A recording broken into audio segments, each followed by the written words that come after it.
Selamat pagi Bapak Ibu sekalian jemaat terkasih. Kita akan mulai ibadah pada pagi hari ini di Pakuan Tengah ini. Saya undang Bapak Ibu sekalian jemaat bangkit berdiri. Ibadah kita pada pagi hari ini dimulai dengan satu pengakuan bahwasannya pertolongan kita datang daripada Tuhan yang menciptakan langit dan bumi serta segala isinya, yang menaruh kasih setia yang kekal untuk selama-lamanya. Turunlah kita sekalian anugerah dan sejahtera dari Allah Bapa, kasih karunia dari Tuhan Yesus Kristus, dan pimpinan Roh Kudus menyertai ibadah kita dari awal hingga akhir.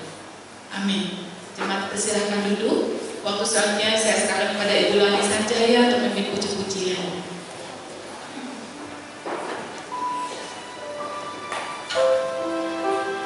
Shalom Bapak Ibu. Shalom. Selamat pagi, selamat datang, selamat beribadah. Kita mengucap syukur karena segala kemurahan Tuhan yang dilimpahkan kepada kita, sehingga sepanjang satu minggu yang lalu kita dipelihara oleh Tuhan. Mari Bapak Ibu, kita bangkit berdiri, kita awali ibadah kita pada pagi hari ini. Satu pujian di mana kuasa Tuhan nyata dalam kehidupan kita. Di setiap kelemahan kita, Tuhan menjadi kekuatan kita.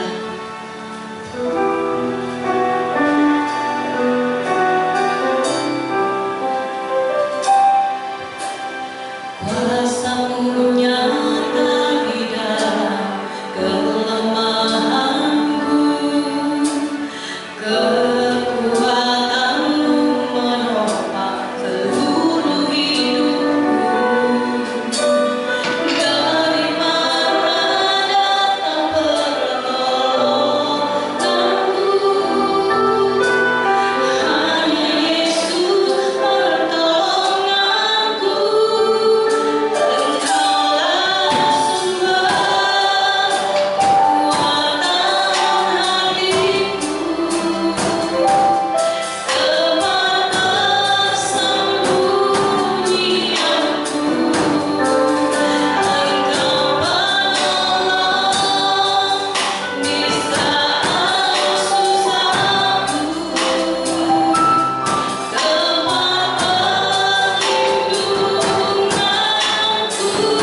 setiap kelemahan kami. Kuasa-Mu sungguh nyata. Segala pertolongan-Mu Tuhan selalu kami rasakan Tuhan. Sedetik pun Kau tidak pernah meninggalkan kami. Engkau selalu mengerti Tuhan keadaan kami. Kami mengucap syukur Tuhan. Kami memiliki Allah yang seperti Engkau. Pagi hari ini Bapa, kami mau datang kepada-Mu Tuhan dengan kerinduan kami untuk beribadah kepada-Mu. Bapa, Engkau bertahta di dalam segala pujian kami, sehingga pujian-pujian kami ini Tuhan berkenan di hadapan-Mu dan juga bisa menguatkan kami semua. Terima kasih Yesus. Kami mau serahkan ibadah kami pada pagi hari ini hanya di dalam satu nama, Tuhan kami Yesus Kristus, Tuhan dan Juru Selamat kami yang hidup. Haleluya. Amin. Amin. Tetap dengan bangkit berdiri Bapak Ibu. Kita akan sambung pujian kita dengan satu pujian. Tiada terlupa kasih-Mu Tuhan. Hanya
Yesus adalah dasar yang teguh bagi kehidupan kita. Dan kita selalu akan percaya firman Tuhan.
Kias dewasa, kami persilahkan.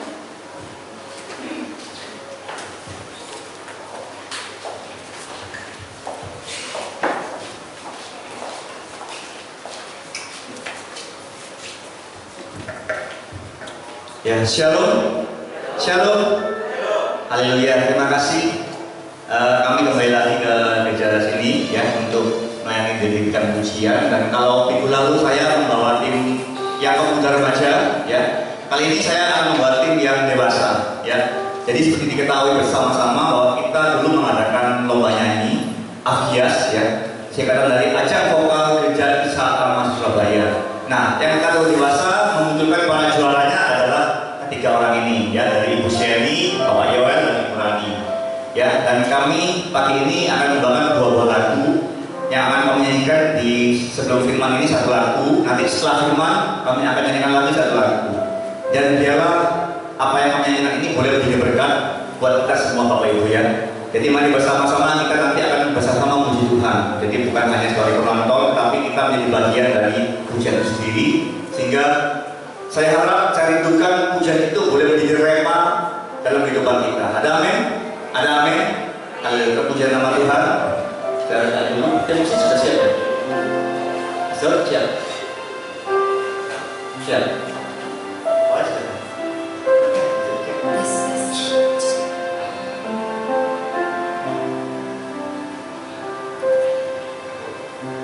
Selamat pagi Bapak Ibu. Puji Tuhan kalau kami boleh melayani bersama tempat ini. Kami akan menyanyikan sebuah pujian. Pujian ini menyatakan bahwa Allah kita Bapa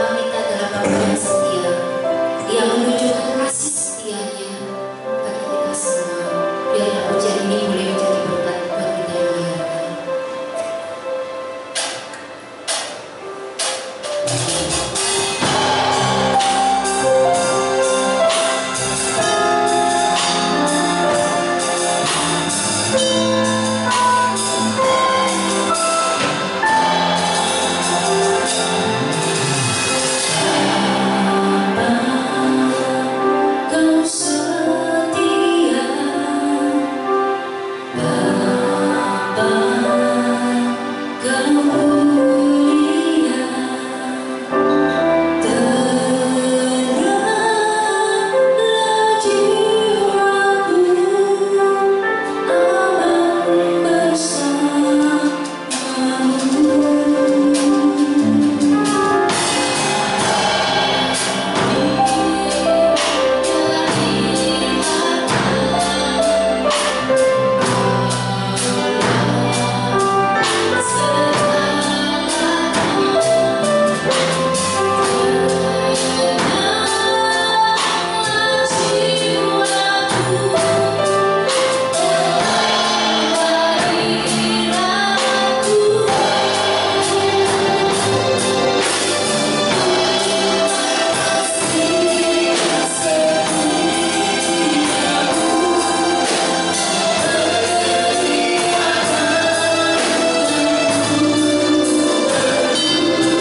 Amin.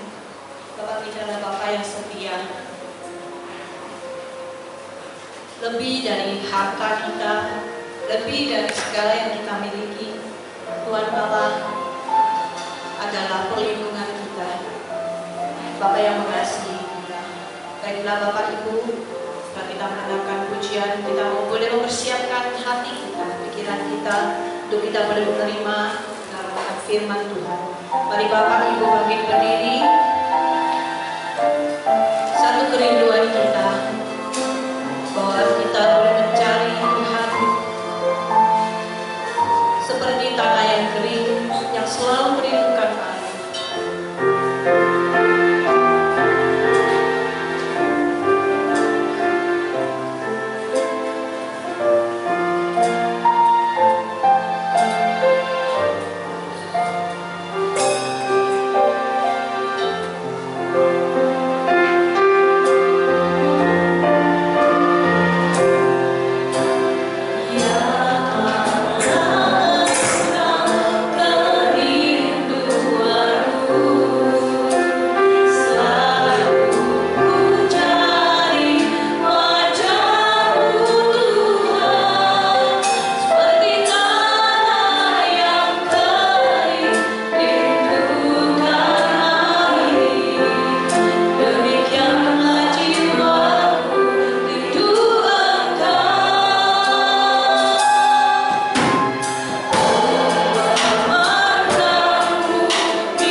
Kami bersyukur ya Tuhan, dengan tubuh yang sehat, kami boleh ada dalam bait-Mu untuk kembali bersyukur kepada Tuhan. Kasih setiamu Tuhan, begitu luar biasa. Kasih setiamu Tuhan, tiada tertandingi dengan hal-hal apapun yang ada dalam dunia ini. Kiranya ya Tuhan, kami semua boleh diteguhkan oleh pujian yang sudah kami naikkan, yang sudah kami dengarkan. Biarlah kami percaya Engkau Bapa kami yang setia. Tiba saatnya kami akan mendengarkan firman-Mu Tuhan. Biarlah firman-Mu juga boleh menjadi kekuatan bagi kami, sehingga kami boleh tetap teguh di dalam pengiringan kami akan Tuhan. Sekalipun ada badai silih berganti terjadi dalam hidup kami, namun biarlah kami boleh tetap teguh di dalam Tuhan. Biar firman Tuhan meneguhkan kami. Engkau yang akan urapi hamba-Mu, Engkau akan tolong kami semua, dan Roh Kudus yang akan memberikan pengurapan, memberikan penyertaan, akan penyampaian firman Tuhan dari awal hingga akhir. Terpuji nama Bapa, di dalam nama Tuhan Yesus kami berdoa. Haleluya, amin, amin. Puji Tuhan, silakan duduk Bapak Ibu.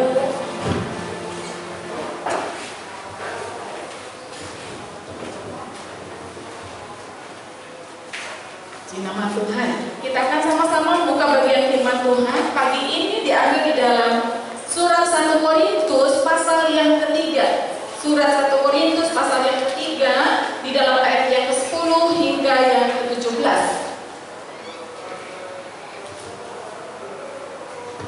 1 Korintus pasal yang ketiga, ayat yang ke-10 hingga 17, demikian bunyi firman Tuhan. Sesuai dengan kasih karunia Allah yang dianugerahkan kepadaku, aku sebagai seorang ahli bangunan yang cakap telah meletakkan dasar, dan orang lain membangun terus di atasnya. Tetapi tiap-tiap orang harus memperhatikan bagaimana ia harus membangun di atasnya, karena tidak ada seorang pun yang dapat meletakkan dasar lain daripada dasar yang telah diletakkan, yaitu Yesus Kristus. Entahkah orang membangun di atas dasar ini dengan emas, perak, batu permata, kayu, rumput kering, atau jerami. Sekali kerak pekerjaan masing-masing orang akan nampak, karena hari Tuhan akan menyatakannya. Bagaimana pekerjaan masing-masing orang akan diuji oleh api itu. Jika pekerjaan yang dibangun seseorang tahan uji, ia akan mendapat upah. Jika pekerjaan yang terbakar, ia akan menderita kerugian. Tetapi ia sendiri akan diselamatkan, tetapi seperti dari dalam api. Tidak tahukah kamu bahwa kamu adalah bait Allah, dan bahwa Roh Allah diam di dalam kamu? Jika ada orang yang membinasakan bait Allah, maka Allah akan membinasakan dia. Sebab bait Allah adalah kudus, dan bait Allah itu ialah kamu. Puji nama Tuhan. Bapak Ibu sedang jemaat kekasih, tema renungan khotbah pagi ini adalah dasar jemaat. 2 minggu yang lalu kita sudah belajar tentang kawan sekerja Allah, yaitu diambil di dalam 1 Korintus pasal 3 ayat yang pertama hingga yang ke-9. Bagaimana Rasul Paulus memberikan gambaran bahwa di dalam ayat 1 sampai dengan yang ke-9, bahwa mereka itu adalah sebagai jemaat Tuhan, sebagai lahan pertanian, sehingga dikatakan aku ada menanam, aku menyiram, dan seterusnya. Dan pada pagi hari ini dikatakan bahwa dasar dan bangunan perikop di atasnya, dan Rasul Paulus menyebut di sana sebagai seorang ahli bangunan. Tentunya kita seringkali mendengar berulang-ulang bagaimana keadaan jemaat di Korintus. Keadaan jemaat di Korintus adalah keadaan jemaat di mana kalau kita membaca dalam pasal yang pertama, maka di situ kita melihat jemaat yang mengalami perpecahan, ya, sehingga timbullah ada kelompok golongan Kefas, golongan Petrus, golongan Apolos, ya, golongan Yesus, dan golongan Paulus sendiri. Tetapi kalau ketika kita melihat juga bukan saja hanya terjadi perpecahan, tetapi bagaimana keadaan jemaat di sana juga begitu meninggikan hikmat manusia, ya. Di dalam 1 Korintus pasal yang pertama ayat yang ke-22, maka dikatakan di sana orang Yahudi menghendaki tanda, tetapi orang Yunani mencari hikmat. Dan kemudian kalau dibaca di dalam ayat seterusnya, maka kita melihat bagaimana bagi orang-orang manusia, hikmat duniawi itu yang mereka tinggikan. Bukan hanya itu Bapak Ibu, kalau kita melihat 2 minggu yang lalu bagaimana jemaat di Korintus itu adalah jemaat yang membanggakan pemimpin mereka masing-masing. Ada yang membanggakan Apolos, ada yang membanggakan Paulus, ada yang membanggakan Kefas, dan ada yang membanggakan Yesus Kristus itu sendiri. Itulah sebabnya kalau kita melihat bagaimana ketika perpecahan itu terjadi, apa sih sebenarnya yang Rasul Paulus inginkan? Apa sih yang menjadi dasar di dalam jemaat Korintus sehingga masih bisa terjadi perpecahan, ada perselisihan? Apa yang menyebabkan? Apakah dasar fondamen yang salah atau yang dibangun di atasnya yang salah? Nah, kita akan melihat bersama-sama Bapak Ibu yang terkasih. Di dalam ayat yang ke-10 dikatakan sesuai dengan kasih karunia Allah. Rasul Paulus senantiasa menekankan ada kasih karunia.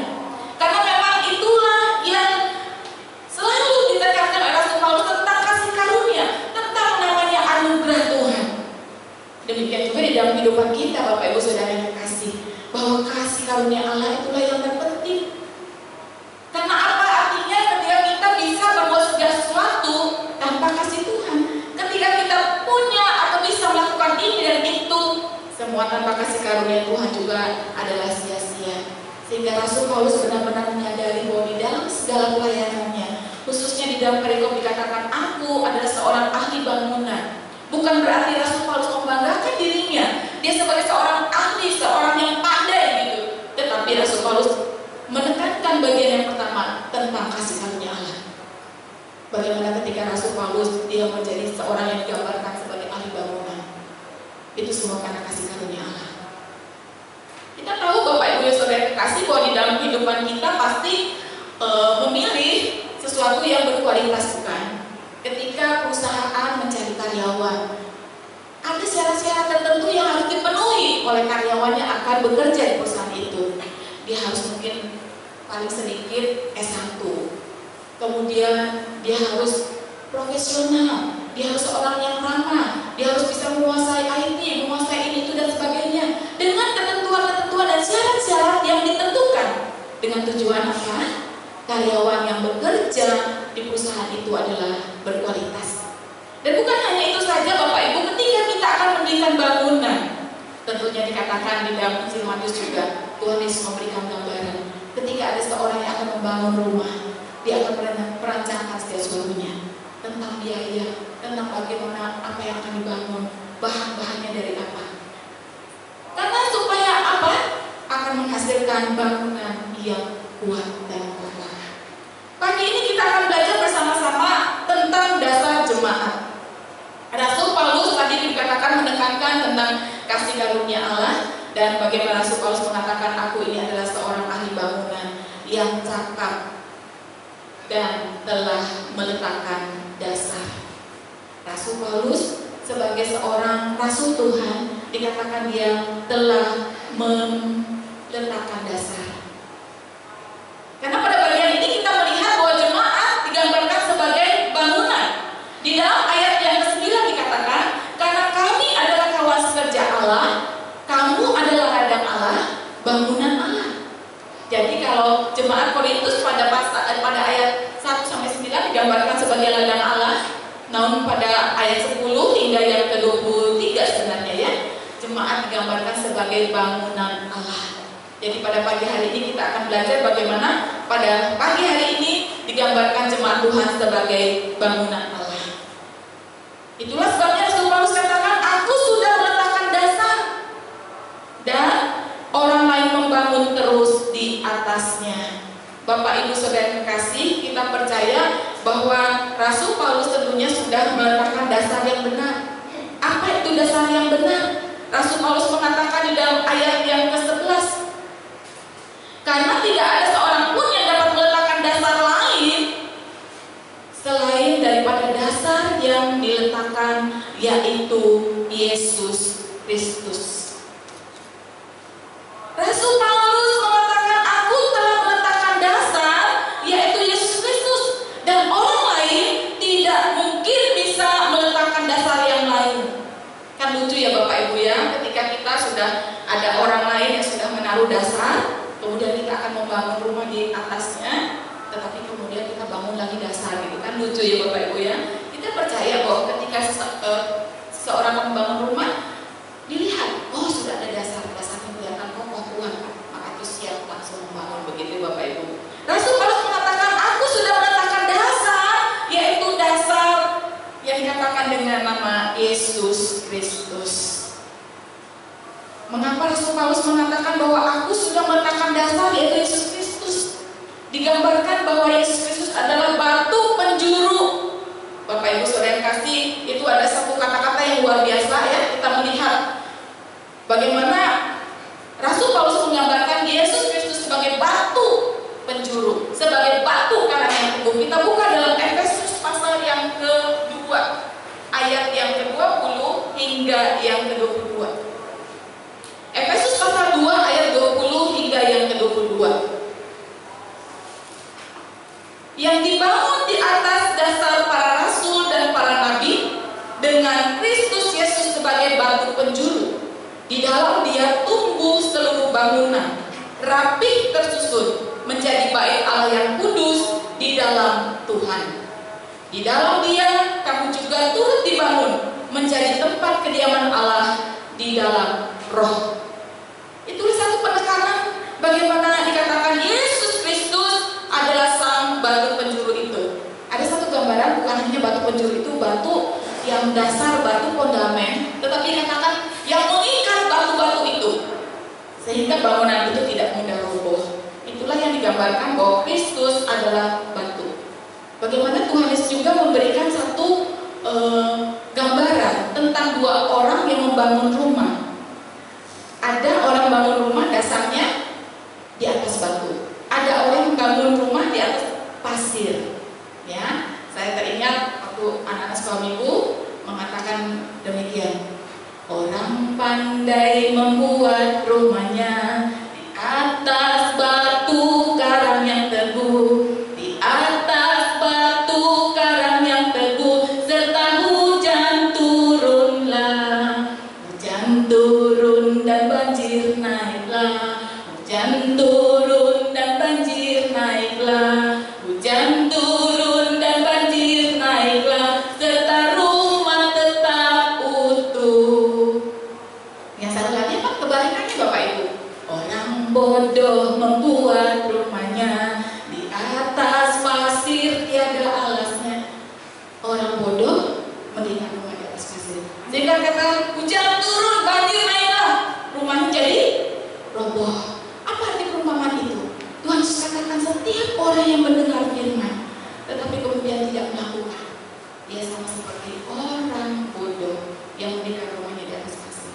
Bapak Ibu Saudara yang kasih, kita percaya bahwa yang Tuhan inginkan adalah apakah di dalam setiap kehidupan kita sudah memiliki dasar yang kokoh, yaitu Yesus Kristus sebagai batu penjuru dalam kehidupan kita. Dikatakan kalau kita mendirikan bangunan di atas batu karang yang teguh, maka ada banjir, ada badai, maka rumah itu tetap kokoh. Rasul Paulus kembali mengingatkan kepada jemaat di Korintus di dalam 1 Korintus pasal yang kedua, ayat yang kedua, bagaimana dikatakan jemaat di Korintus menginginkan bahwa mereka hanya ingin mengetahui tentang satu pribadi, yaitu Yesus Kristus yang telah disalibkan. Karena Rasul Paulus pun demikian. 1 Korintus 2 ayat yang kedua dikatakan, sebab aku memutuskan untuk tidak mengetahui apa-apa di antara kamu selain Yesus Kristus, yaitu Dia yang disalibkan.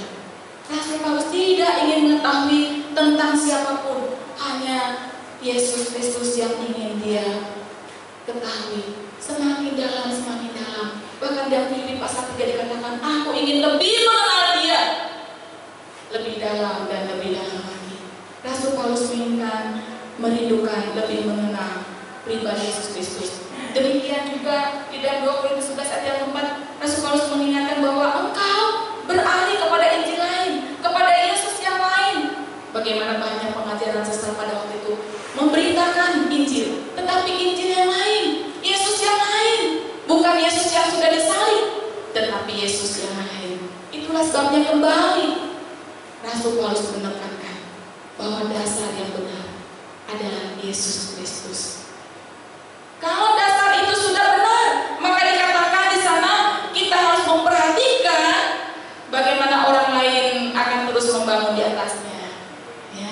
dikatakan tiap-tiap orang, tapi harus memperhatikan bagaimana ia harus membangun di atasnya. Ada kata-kata harus memperhatikan.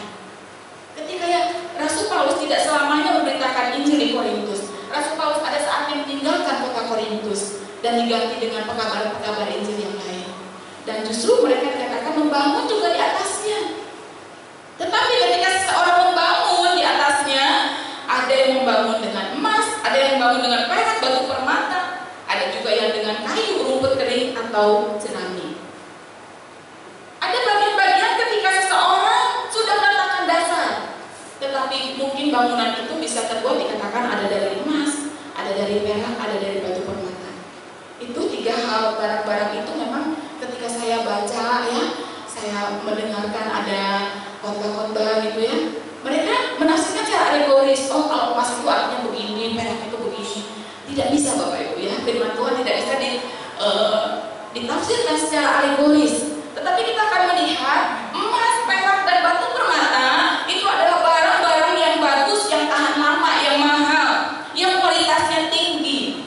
Kemudian barang-barang itu sangat berharga, benar nggak Bapak Ibu ya? Kalau Bapak Ibu punya emas, punya batu permata, Bapak Ibu sangat menyayanginya, sangat menghargainya, bahkan disimpan baik-baik begitu Bapak Ibu ya. Tetapi sebaliknya, gambaran daripada dikatakan apa itu? Kayu, rumput kering, dan jerami, itu adalah barang-barang yang jelek kualitasnya, murah, mudah didapati di mana saja, bahkan juga mungkin kadang-kadang ada di tempat sampah. Benar nggak Bapak Ibu? Dengan kata lain, itu adalah barang-barang yang tidak dihargai ya. Apalagi rumput kering, jerami, nggak ada gunanya. Nah Bapak Ibu yang dikasih, dengan kata lain, ketika seseorang dikatakan Rasul Paulus meninggalkan, dia sudah sebagai ahli bangunan meletakkan dasar, tetapi kemudian ada orang lain yang terus membangunnya di atasnya. Dibangun dengan apa? Setiap orang tidak akan mengetahuinya. Kapan tahunya? Dikatakan ayat yang ke-13, sekali kelak pekerjaan masing-masing orang akan nampak, karena hari Tuhan akan mengatakannya. Sebab ia akan nampak dengan api, dan bagaimana pekerjaan masing-masing orang akan diuji oleh api. Bapak Ibu Saudara terkasih, ketika saya membaca hal ini, ada orang-orang membangun jemaatnya, ada orang-orang yang membangun, dikatakan karena jemaat itu sebagai bangunan Allah ya Bapak Ibu. Ketika ada orang-orang yang membangun di atasnya, mungkin dengan mudahnya gitu ya, seperti gambaran yang dikatakan dengan kayu, rumput kering, dan jerami, mudah roboh. Tetapi kemudian ada orang-orang yang terus memberikan firman Tuhan sampai dia menggalinya dalam-dalam. Bapak Ibu tahu ketika orang mencari emas, mendapatkan batu permata, dia harus apa Bapak Ibu? Susah payah ya, bangun, gali tanah itu dalam-dalam, terus digali sampai akhirnya mendapatkan batu. Mungkin kelihatan berpikir, oh ini batu-batu apa ya, batu biasa. Tetapi setelah dikulas, dibersihkan dan sebagainya, ternyata batu permata. Nah Bapak Ibu yang terkasih, tentunya seseorang yang akan memberikan kepada jemaatnya bangunan sesuatu hal yang dengan dikatakan ada emas, perak, batu permata, ada suatu hal yang sangat sulit dilakukan, dikumpulkan, dipelajari, sampai mungkin istilahnya dikumpulkan, dipelajari terus, diperdalam Bapak Ibu, supaya jemaat menjadi satu bangunan yang kuat dan kokoh. Bagaimana dikatakan di sana bahwa itulah yang dikatakan hikmat Allah. Hikmat Allah itu adalah sesuatu hal yang sulit untuk diperoleh, tetapi ketika kita boleh menerimanya, menerima firman itu, maka kita akan mendapatinya. Kita akan melihat di dalam Amsal 3 ayat 13-15. Ini satu gambaran Bapak Ibu yang perlu kita ketahui. Dalam Amsal 3 ayat yang ke-13 hingga yang ke-15. Berbahagialah orang yang mendapat hikmat, orang yang memperoleh kepandaian, karena keuntungannya lebih keuntungan perak dan hasil yang lebih emas. Ia lebih berharga daripada permata, apapun yang kau ingini tidak dapat menyamainya. Bagaimana Bapak Ibu yang terkasih, di dalam 1 Korintus pasal yang pertama ayat yang ke-30 juga ya, Paulus menggambarkan siapa yang dimaksud dengan hikmat Allah itu. 1 Korintus 1 ayat yang ke-30. Tetapi oleh Dia kamu berada di dalam Kristus Yesus, telah menjadi hikmat bagi kita. Ia yang membenarkan dan menguduskan dan menebus kita. Jadi Bapak Ibu yang terkasih, berbahagialah kita mendapatkan hikmat. Tadi katakan dia lebih berharga daripada emas, lebih mulia daripada batu permata. Dan siapakah yang masuk dengan hikmat itu? Dan 1 Korintus 1 ayat 30 dikatakan, hikmat itu adalah Yesus Kristus. Itu yang melebihi daripada segala-galanya yang ada dalam dunia ini.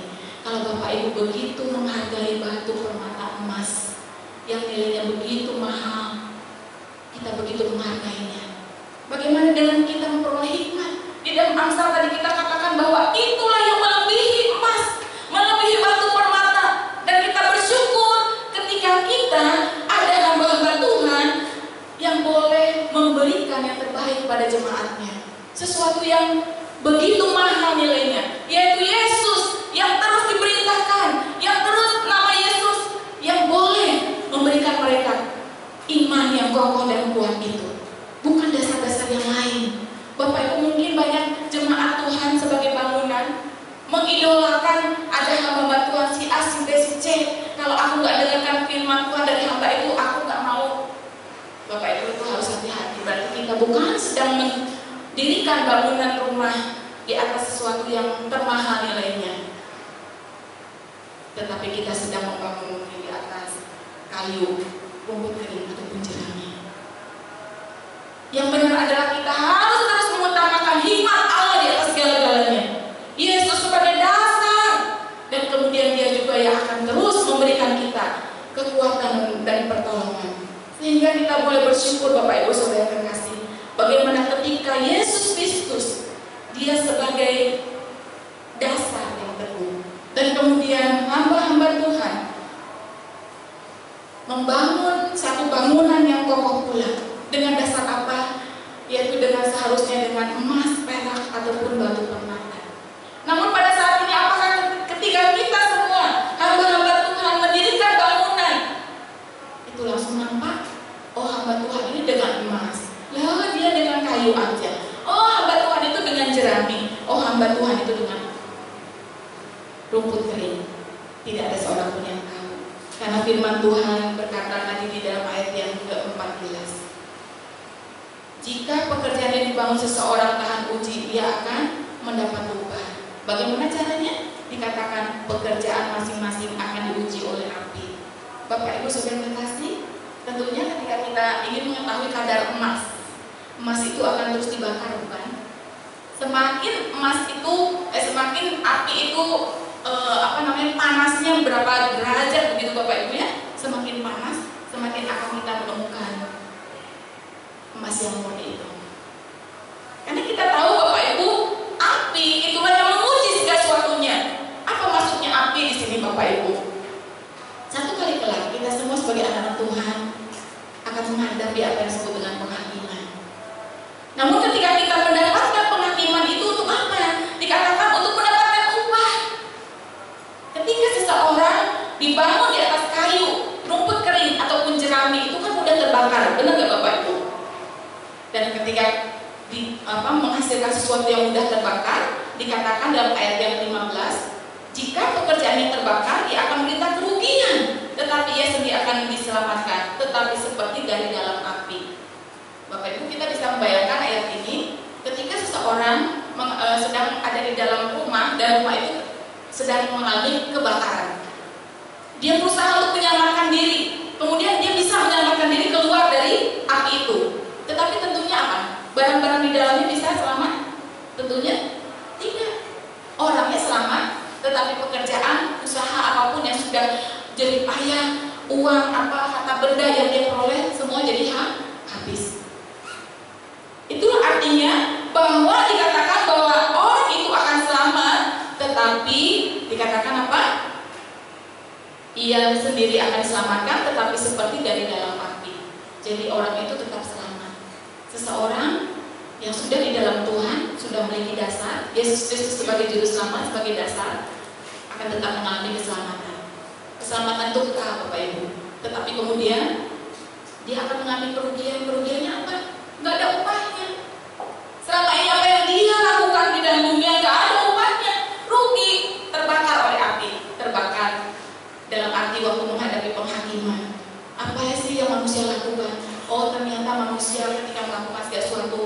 mencari puji-pujian, kemuliaan yang bukan untuk Tuhan. Semua itu akan diketahui pada kapan Bapak Ibu? Penghakiman. Semua akan diuji oleh api pada waktu penghakiman. Hamba-hamba Tuhan mungkin melakukan mujizat, melakukan khotbah yang berapi-api, khotbah yang luar biasa, tetapi dasarnya apa? Nah, itulah sebabnya Bapak Ibu kembali bahwa setiap orang, setiap anak-anak Tuhan, setiap kita sebagai bangunan Allah, suatu hari kelak kita semua akan diuji oleh api, Bapak Ibu. Dan apakah ketika kita menjadi satu bangunan yang tetap kokoh, karena itu dibuat dari emas, perak, ataupun batu permata, sesuatu hal yang sudah memiliki satu kekuatan yang kokoh, sehingga disitulah ketika ada api, tetap dia menjadi sesuatu hal yang murni. Nah, itulah sebabnya Bapak Ibu, Rasul Paulus tadi menggambarkan, aku ini adalah seorang ahli bangunan. Tetapi kemudian di dalam ayat yang ke-16, bangunannya apa? Yaitu di dalam ayat yang ke-16, tidak tahukah kamu bahwa kamu adalah bait Allah dan roh Allah diam di dalam kamu. Kita adalah bangunan Allah. Terlebih khusus Rasul Paulus memberikan satu gambaran, yaitu bait Allah. Kita semua adalah bait Allah, Bapak Ibu. Bait Allah tentunya ketika kita menjadi bait Allah, hidup kita harus kudus. Hidup kita harus mempersembahkan suatu hal yang baik di dalam diri kita, sesuatu hal yang berkenan, sesuatu hal yang memuliakan nama Tuhan, bukan?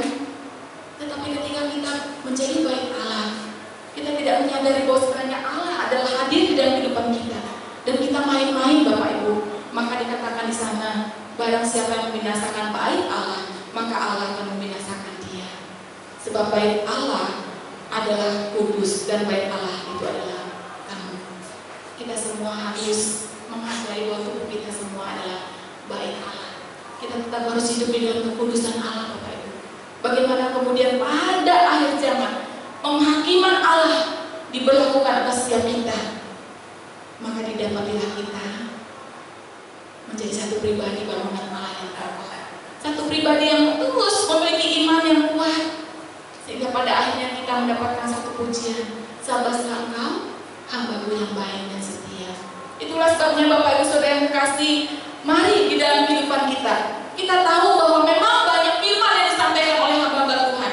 Ketika dikatakan Rasul Paulus adalah seorang yang sudah meletakkan dasar, tetapi ada orang-orang yang membangun di atasnya. Banyak mungkin hamba-hamba Tuhan tidak lagi memberitakan Yesusnya, Yesus yang sudah disalibkan, tetapi memberitakan si akunya, memberitakan apa yang sudah dia lakukan. Wah, sehingga semua orang, hamba Tuhan yang besar, hamba Tuhan yang berkuasa, hamba Tuhan yang hebat, lupa, tidak lagi menjadi memberitakan Injil yang benar, tidak lagi memberitakan Yesus, tetapi Yesus yang lain. Itulah sebabnya Bapak Ibu Saudara kasih, mari melalui renungan pada pagi hari ini, bagaimana yang menjadi dasar jemaat di dalam kehidupan kita. Apakah kita sudah memiliki dasar yang benar, yaitu Yesus Kristus? Yesus Kristus yang mana? Yesus Kristus yang sudah disalibkan, pada hari yang ketiga dia bangkit, dan kemudian naik ke surga, menyediakan tempat bagi kita. Bapak Ibu, dasar yang benar ya, yang saya boleh bagikan pada Bapak Ibu, itu dasar yang benar. Yesus Kristus, dasar yang benar yang membuat kita kokoh. Kita melihat ayat terakhir dalam 1 Yohanes 5 ayat yang ke-20. Biarlah ini juga menjadi ayat emas bagi kita semua. 1 Yohanes 5 ayat yang ke-20. Kita baca ayat ini bersama-sama dengan bersuara. 1 Yohanes 5 ayat yang ke-20.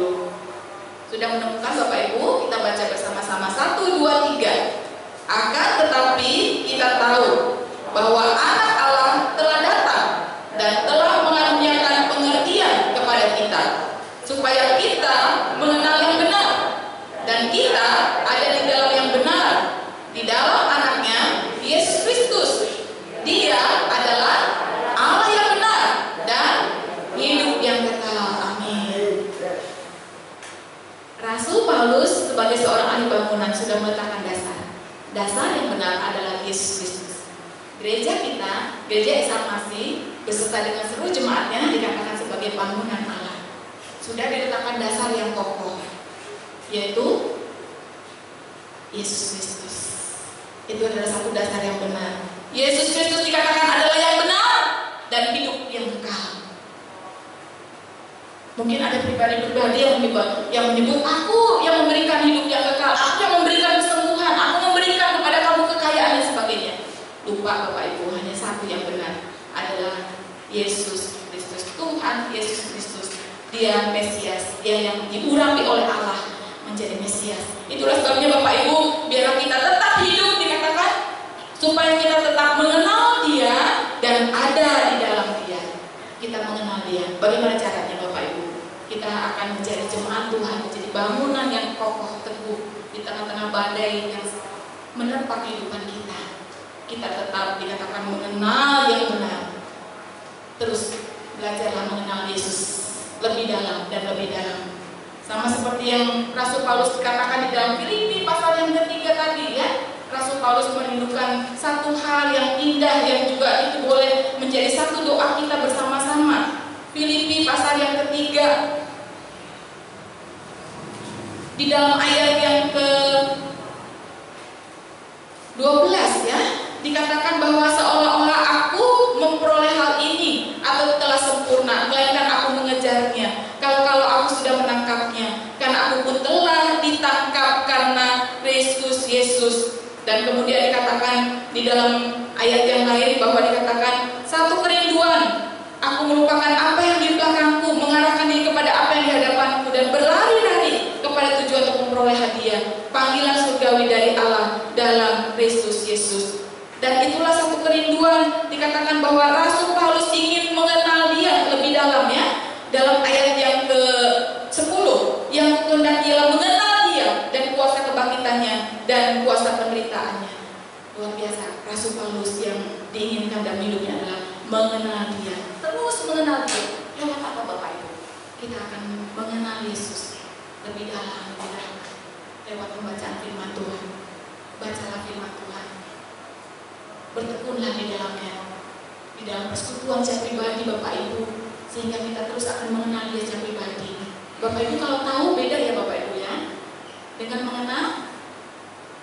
Tinggi mana kira-kira mengenal sama tahu?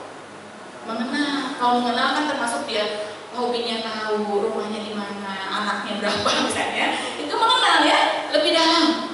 Nah, tetapi bukan hanya itu, dikatakan Rasul Paulus, aku akan mengenal Dia lebih dalam di dalam kuasa kebangkitannya. Biarlah itu boleh menjadi kerinduan kita ya. Dan yang terakhir, biarlah juga kita hidup di dalam yang benar. Terus kita hidup di dalam Kristus Yesus. Kan ada lagunya ya, aku mau cinta Yesus selamanya, walaupun pada silih berganti. Aku mau cinta Yesus. Benar lagu itu? Wah, kalau kita renungkan sulit Bapak Ibu. Walau badai silih berganti, aku tetap cinta Yesus. Itulah sebabnya mari Bapak Ibu kita terus belajar lewat firman Tuhan. Seperti Rasul Paulus katakan, aku ingin mengenal Dia lebih dalam di dalam kuasa kebangkitannya. Bagaimana dengan kita? Tadi dalam 1 Yohanes pasal 5 ayat 20 dikatakan kita mengenal, dan bukan hanya mengenal, kita terus di dalam Dia. Dia yang benar itu. Dia dasar jemaat, Dia dasar hidup kita semua. Bila kita terus pegang teguh Yesus Kristus sebagai dasar yang benar dan cuma kita. Tadi pujian tadi juga bulan sudah mengajak kita, Yesus kau dasar yang teguh. Dia dasar yang tepat, dasar yang teguh, membuat bangunan di atasnya kuat dan kokoh.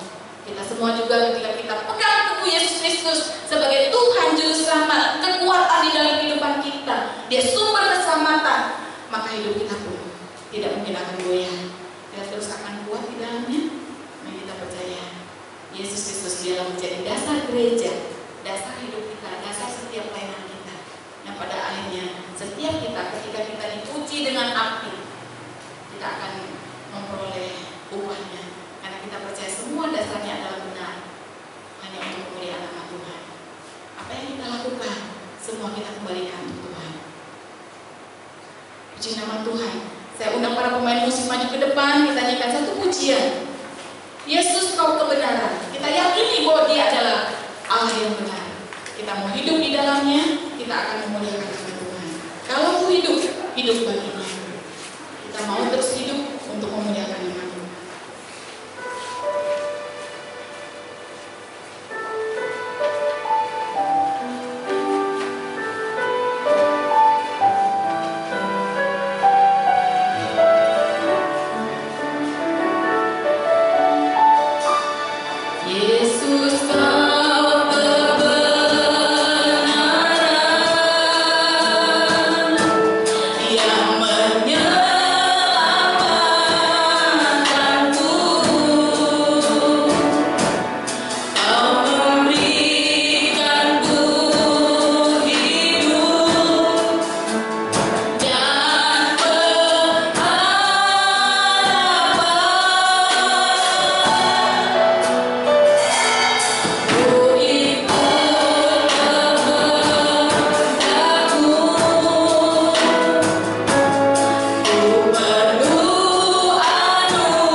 di dalam Yesus Kristus Tuhan kami. Kami bersyukur ya Tuhan ketika kami boleh hamba-hamba Tuhan membangun dasar di dalam Yesus Kristus, dan kemudian kami terus membangun di atasnya dengan satu kerinduan. Kami boleh membangun dengan bahan-bahan yang benar-benar berkenan kepada Tuhan. Satu bahan yang kokoh, yang begitu mahal, yang didapati dengan jerih lelah, sehingga tidak mudah terbakar, tidak mudah mungkin dihanyutkan.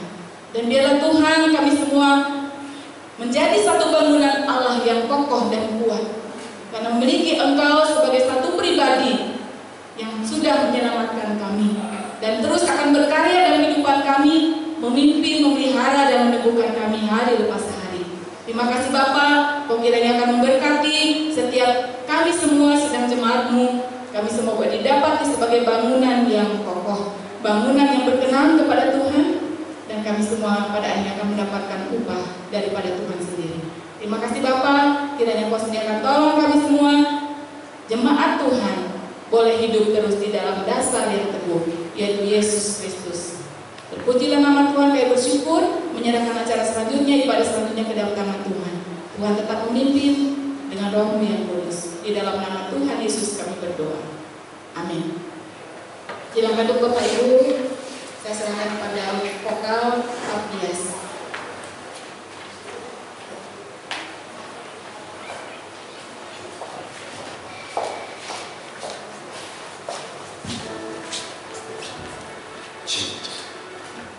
Haleluya.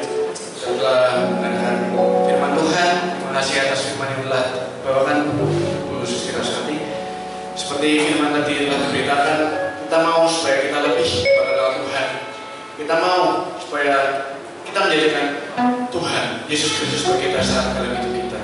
Oleh karena itu saya mengundang Bapak Ibu tempat ini saat ini sebelum kita pulang, kita mengundang Tuhan datang dalam kehidupan kita. Kita mau mengundang Tuhan untuk Tuhan boleh datang dan bertata dalam kehidupan kita. Kita mau ajak untuk Bapak Ibu kita sama-sama bernyanyi, menyanyikan satu buah pujian, datanglah dan bertata. Datanglah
Shalom, puji nama Tuhan. Pertama-tama kami mewakili Gereja Islam Masih di tempat ini, di Goplen, mengucapkan terima kasih kepada Ibu Pendeta Susi Raswati yang sudah menyampaikan firman Tuhan bagi kita semua, dan doa kami Tuhan memberkati di dalam segala apapun, khususnya di dalam melayani Tuhan. Dan yang kedua, kami juga mengucapkan terima kasih kepada tim Afgias yang sudah pada kesempatan pagi ini boleh melayani Tuhan di tempat ini, dan biarlah kasih karunia dan anugerah Tuhan menyertai di dalam pelayanan lebih lanjut. Biarlah kasih daripada Allah selalu memberikan yang terbaik bagi tim Afgias Surabaya. Ada beberapa pengumuman tapi dengan singkat ya, dan Bapak dan Ibu lebih lanjut dapat membaca di setiap WA yang dikirimkan oleh admin. Yang pertama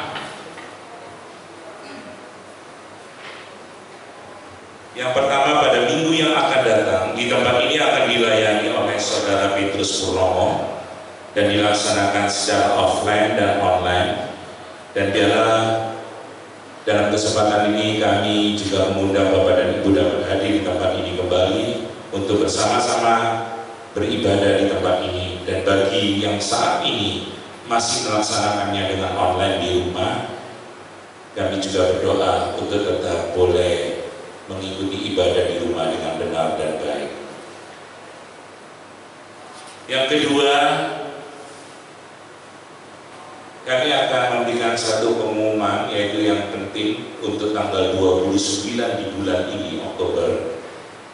Panitia retreat untuk umum akan mengadakan awal sebelum diadakan retreat pada tahun yang akan datang, karena sebetulnya tahun ini ada retreat tetapi ditunda karena adanya pandemi, ditunda ke tahun depan. Pada tanggal 29 pada hari Kamis di bulan ini, jadi 2-3 minggu kemudian dari hari ini, kami juga mengundang Bapak dan Ibu untuk mengikuti seminar keluarga. Karena kita mempunyai satu tema untuk retreat tahun depan adalah untuk keluarga. Dan biarlah kita semua dapat mendukungnya dengan doa dan juga dapat ikut hadir. Cuma perlu Anda ketahui bahwa dibatasi yang hadir maksimal hanya 100 orang. Dan sudah masuk di dalam kelompok yang sudah mendaftar sekitar 55 orang. Jadi Bapak dan Ibu tinggal mengisi yang 40-45 orang untuk segera mendaftar supaya bisa sama-sama hadir, karena kami menggunakan protokol kesehatan, yaitu dengan jarak yang cukup 1,5 meter dan hingga 2 meter di Darmo, sehingga tempat tidak memungkinkan untuk dibawa diisi dengan sebanyak-banyaknya. Jadi kami batasi untuk 100 orang dan sisa 45-50 orang maksimal. Dan oleh karena itu Bapak dan Ibu dapat segera mendaftar supaya tidak tertinggal, karena tema keluarga yang kita akan sampaikan bersama, terutama oleh narasumber yaitu Ibu Pendeta Iis Aksa yang akan menyampaikannya, dan dipandu oleh Ibu Susi Raswati sebagai moderator dan Saudara Petrus Purnomo. Dan biarlah ini menjadi satu perhatian buat kita dan pembelajaran bagaimana menjadi keluarga Kristen yang memuliakan namanya, memuliakan Allah dan menyenangkannya. Yang lain Bapak dan Ibu dapat membaca lebih lanjut di WA masing-masing, dan kita akan mempersiapkan untuk memberikan persepuluhan kita sebagai suatu kewajiban. Mungkin di musik bisa masuk.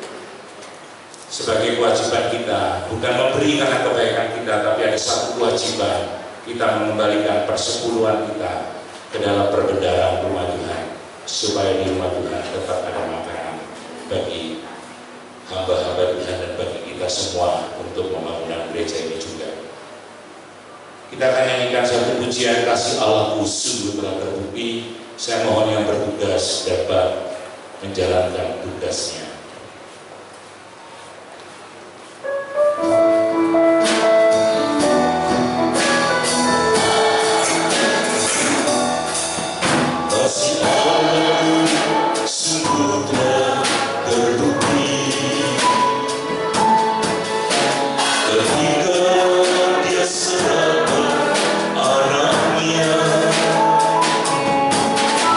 Kasih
hari juga memberikan persembahan. Bila Tuhan juga akan menerima persembahan kami, juga persepuluhan ke dalam perbenaran rumah Tuhan. Kiranya Tuhan menyucikan setiap rupiah yang sudah kami bawa, berguna untuk pembangunan gereja-Mu. Dari lepas dari berita firman Tuhan semakin diberitakan dan nama Tuhan dipermuliakan.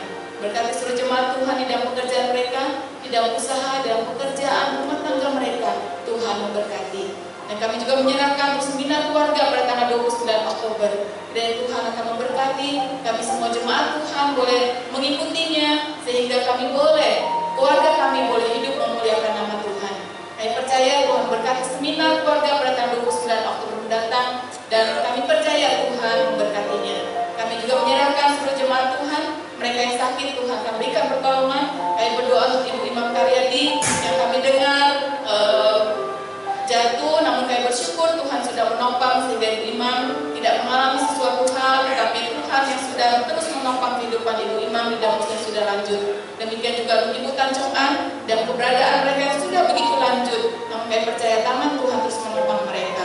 Jemaat-jemaat Tuhan yang tidak hadir pada pagi hari ini, Tuhan juga melihat setiap pergumulan mereka. Kiranya Tuhan memberkati dan memberikan pertolongan. Pada akhirnya Tuhan juga memberkati pelayanan tim Akbias Gereja Isa Masih. Tuhan akan memakai terus supaya di mana pelayanan Tuhan, di sanalah berita Tuhan boleh diagungkan, ditinggikan.